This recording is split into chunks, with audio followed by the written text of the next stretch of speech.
بسم اللہ الرحمن الرحیم۔ السلام علیکم۔ آج ایک دوست نے ایک سوال کیا ہے کہ جو میں نے کارڈ ریپرٹری بنائی ہے اس میں ایک کیس میں جو بطور نمونہ کیسز دیے ہیں ان میں سے ایک کیس میں میں نے فاسفورس LM1 استعمال کی ہے، تو انہوں نے سوال کیا ہے کہ وہاں میں نے فاسفورس 30 کیوں نہیں دی، وہاں فاسفورس LM1 کیوں دی ہے۔ تو یہ سوال چونکہ بہت اہم ہے اس لیے میں اس کی وضاحت آپ سب لوگوں تک پہنچانا چاہتا ہوں۔ اس میں دو چیزیں ہیں،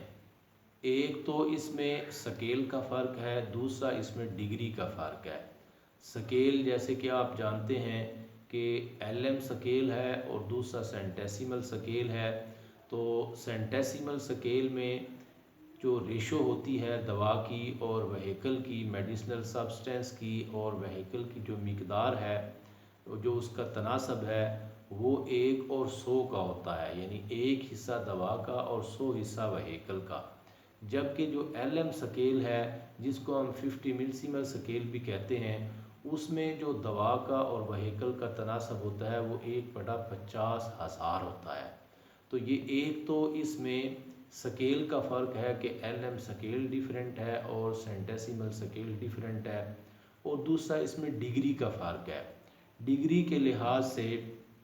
جس طرح ہمارے پاس 30 پوٹینسی ہے، 30 ہے، 200، 1M، 10M، تو اس میں اگر ہم نیچے آتے ہیں تو سب سے پہلی پوٹینسی جو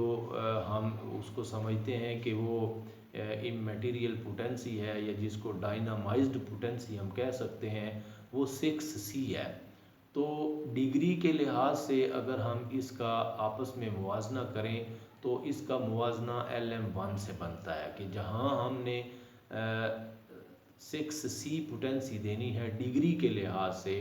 وہاں ہم LM1 دیں گے اگر ہم یہ سمجھتے ہیں کہ یہ کیس اس طرح کا، اس نوعیت کا ہے کہ یہاں ہمیں سکیل وہ سینٹیسیمل کی بجائے ہمیں 30 والے سکیل کی بجائے ہمیں LM والا سکیل استعمال کرنا ہے، تو جہاں ہم نے 6C دینی ہے وہاں ہم LM1 یا 2 استعمال کریں گے،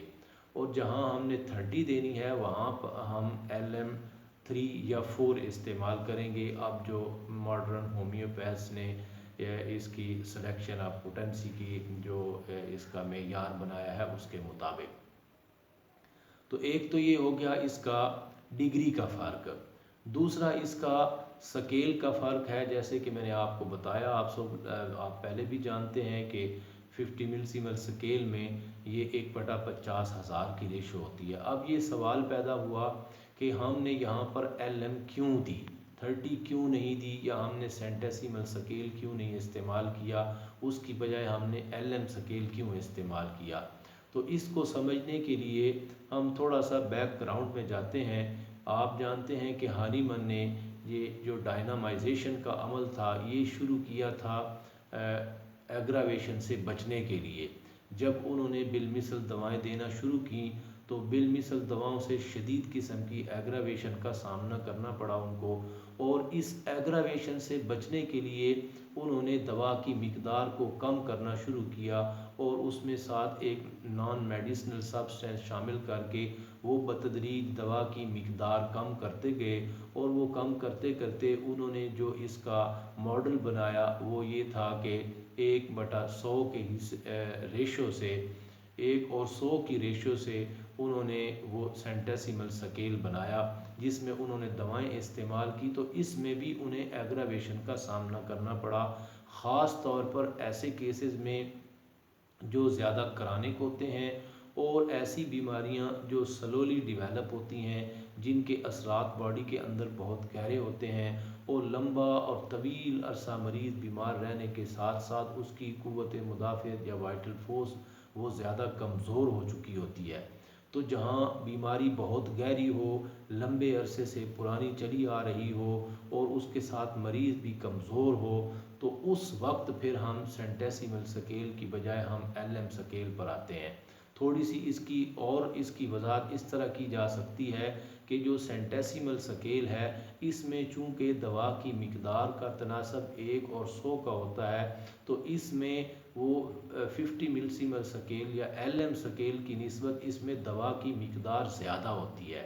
ظاہر ہے کہ 1/100 کہاں اور 1/50,000 کہاں، تو جہاں 1/100 ہے وہاں چونکہ اس کا اثر سٹرونگ ہوتا ہے،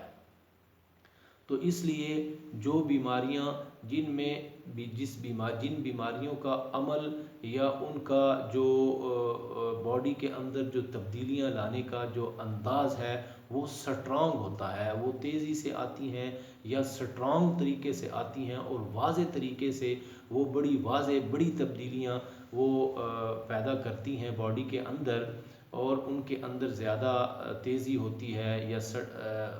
سٹرونگ قسم کی ان کے اندر چینجز آ رہی ہوتی ہیں، ان میں پھر ہم یہ سٹرونگ ریشو والا سکیل ہم استعمال کرتے ہیں۔ اور جو انسیڈیسلی سلولی آہستہ ڈیولپ ہوتی ہیں اور وہ لمبا عرصہ رہنے کے ساتھ ساتھ اس میں وائٹل فورس بھی زیادہ کمزور ہوتی ہے، تو اس میں پھر چونکہ یہ تھوڑی آہستہ کر کے وہ بڑھتی ہیں، تو اس میں پھر ہمیں وہ انتہائی تھوڑی مقدار والے دوا کی جو سکیل ہے اس کی ہمیں ضرورت ہوتی ہے، جس میں دوا کی مقدار 1/50,000 انتہائی قلیل ترین مقدار ہوتی ہے، یعنی جو بہت ہی انسیڈیس اور چھپے ہوئے اور سلولی جو ڈیولپ ہوتی ہیں اور سال ہا سال پرانی ہوتی ہیں، اور اس کے ساتھ پھر بیماری کے ساتھ ساتھ پھر وائٹل فورس بھی کمزور ہو چکی ہوتی ہے، اور اس وائٹل فورس میں بھی اس قسم کا سٹرونگ ری ایکشن دینے کی ضرورت نہیں ہوتی کہ جس طرح کے سٹرونگ ری ایکشن کے لیے وہ ہمیں سینٹیسیمل سکیل کی ضرورت ہوتی ہے، چونکہ اس میں دوا کا تناسب زیادہ ہے تو اس کا ایکشن سٹرونگ ہوتا ہے۔ تو سٹرونگ ایکشن کو اوور کم کرنے کے لیے یا اس کے آگے رد عمل پیدا کرنے کے لیے ہمیں بیماری بھی ایسی دیکھنی ہے جو خود بھی سٹرونگ ہو، اور اس کے مد مقابل جو وائٹل فورس ہے وہ بھی سٹرونگ ہو، وہ بھی طاقتور ہو، اور وہ پھر طاقت کے ساتھ اس طاقتور سکیل کا آگے اس کا رد عمل کرے، اور پھر اس کو وہ اپنے رد عمل کے ذریعے اس بیماری کو ختم بھی کر سکے۔ تو یوں سمجھیں کہ یہ ایک نسبتاً زیادہ طاقتور سکیل کی پوٹینسیز ہیں جو سینٹیسیمل سکیل ہے، اس میں 6 سے ہم شروع کرتے ہیں، 6، 12، 30، 200، 1M، 10M، اور جو LM سکیل ہے یہ سلو اور آہستہ ڈیولپ ہونے والی، جن میں بہت ہی سلو بیماری ڈیولپ ہوتی ہے، اس میں پھر چونکہ یہ سلو کام کرتی ہے تو اس میں یعنی کہ بیماری کی صرف علامات جو ہیں ان کی سملیرٹی نہیں، بلکہ جو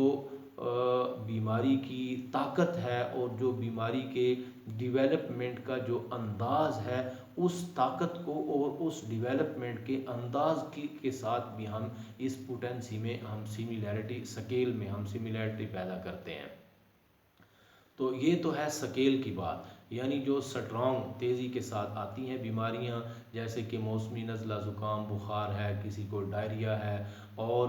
کسی کو کوئی چیسٹ انفیکشن ہے، اس طرح کی چیزیں ہیں جن میں شدید قسم کا بیماری کے اثرات آ رہے ہیں، اور ان کو پھر ہم نے تیزی کے ساتھ طاقت کے ساتھ ہم نے ٹھیک کرنا ہے۔ اور جو پرانی بیماریاں ہیں جیسے پرانا آرتھرائٹس ہے، پرانا ایستھما ہے، کوئی ایپیلیپسی ہے، جو آہستہ سلولی وہ ڈیولپ ہوتی ہیں اور سال ہا سال کے عرصے میں وہ ایسی سٹیج پر پہنچتی ہیں جہاں وہ مریض ہمارے پاس علاج کے لیے آتے ہیں۔ تو اس لیے جو سلو آہستہ ڈیولپ ہونے والی اور پرانی بیماریاں ہیں جو انسیڈیسلی بہت تھوڑے کر کے وہ آگے بڑھتی چلی جاتی ہیں، تو اس میں بھی LM سکیل میں 50 ملسیمل سکیل میں بھی چونکہ انتہائی تھوڑی دوا کی مقدار ہوتی ہے، تو وہ پھر ہم جس طرح وہ تھوڑا تھوڑا کر کے وہ بیماری ڈیولپ ہوتی ہے، اسی طرح ہم تھوڑی تھوڑی کر کے وہ دوا تھوڑی تھوڑی دیتے جاتے ہیں، تو وہ بتدریج مریض بہتر ہوتا چلا جاتا ہے۔ اور جہاں ایک طرح کا سٹرانگ باڈی کا ریئیکشن آ رہا ہو اور سٹرانگ ڈیزیز کا ایکشن بھی ہو رہا ہو، وہاں پر ہمیں یہ سٹرانگ والا سکیل 630 200 والا سکیل استعمال کرنا پڑتا ہے۔ تو یہ تو ہے سکیل کا ڈیفرنس، اور باقی ہے اس کی ڈگری کا ڈیفرنس کہ کہاں ہم نے 6 استعمال کرنی ہے، کہاں 30 استعمال کرنی ہے، اور کہاں اسی لحاظ سے ہم نے LM1 LM2 یا LM3 اور LM4 استعمال کرنی ہے۔ تو یہ ڈگری کا فرق ہے، تو یہ ایک الگ ٹاپک ہے، اس کے اوپر ہم پھر کسی دن بات کریں گے۔ فی الحال میں یہ بتاتا چلوں کہ چینل میں 3 ویڈیوز وہ سلیکشن آف پوٹینسی پر بھی پڑی ہوئی ہیں، تو آپ ان کو دیکھ کر ایک آئیڈیا اپنا بنا سکتے ہیں کہ کس طرح کے کس سٹیج کے کیس میں ہم نے کون سی ڈگری کی پوٹینسی دینی ہے، ہم نے 6 کہاں دینی ہے، 30 کہاں دینی ہے، 200 1M کہاں دینی ہے۔ وہ ویڈیوز آپ ضرور دیکھیں، وہاں سے آپ کو سلیکشن آف پوٹینسی کا ایک آئیڈیا ہوگا۔ اور یہ جو سلیکشن آف سکیل ہے، اس کی میں نے تھوڑی سی وضاحت کر دی ہے۔